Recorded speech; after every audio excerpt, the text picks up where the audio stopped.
आई भैया हम भोजपुरी सिंगर अरुण नंदलाल रउआ सबनी के गोड़ छुए गोड़ लगतानी और ये आशीर्वाद के कामना रही। तो ये भैया यही होली के महीना में एगो पति देव अपना पत्नी के गौना करा के लैली है और चल गईली है बहारा।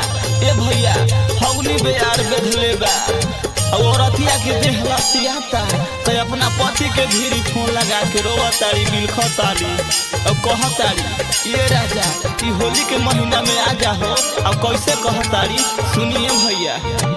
चढ़ते फगुनवा कई के गवनवा चल गईला बहरवा हो। चढ़ते फगुनवा कई के गवनवा चल गईला बहरवा हो।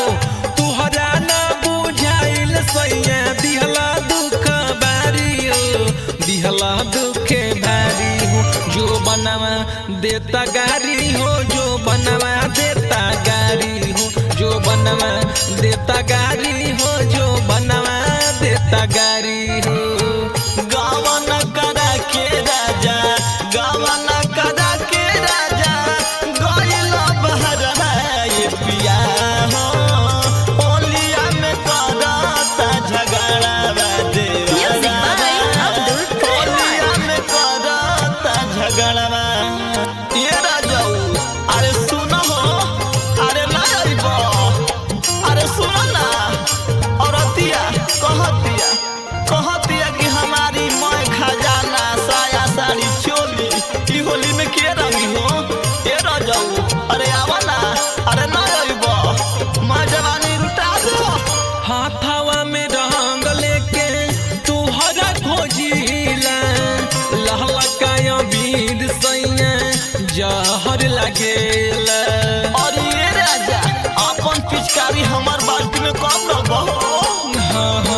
हाथवा में रंग लेके तुहके खोजिला लहलकाया बीर सैया जहर लगेला।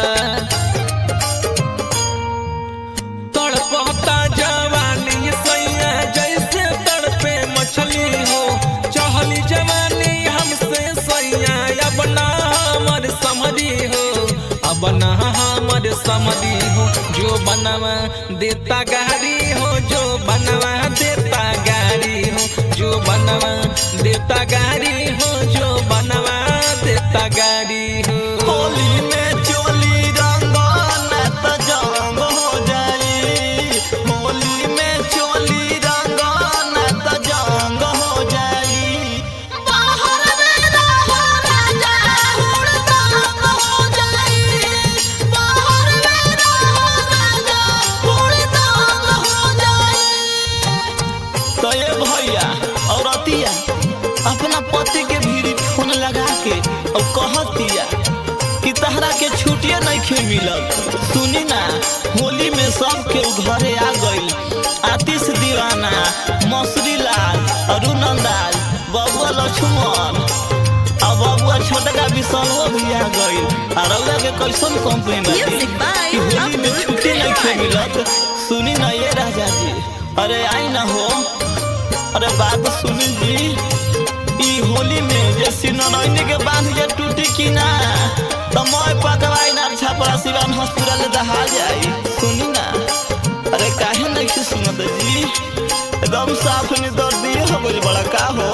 अरे सुनी ए राजा होते भोरे हरिया सैया आजबे बुझाला।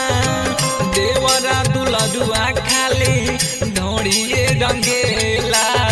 लेके पिचकारी फुचुर फुचुर आ जब पप्पू छोटावत रहेला। होते भोरे हरिया सैया आजबे बुझाला।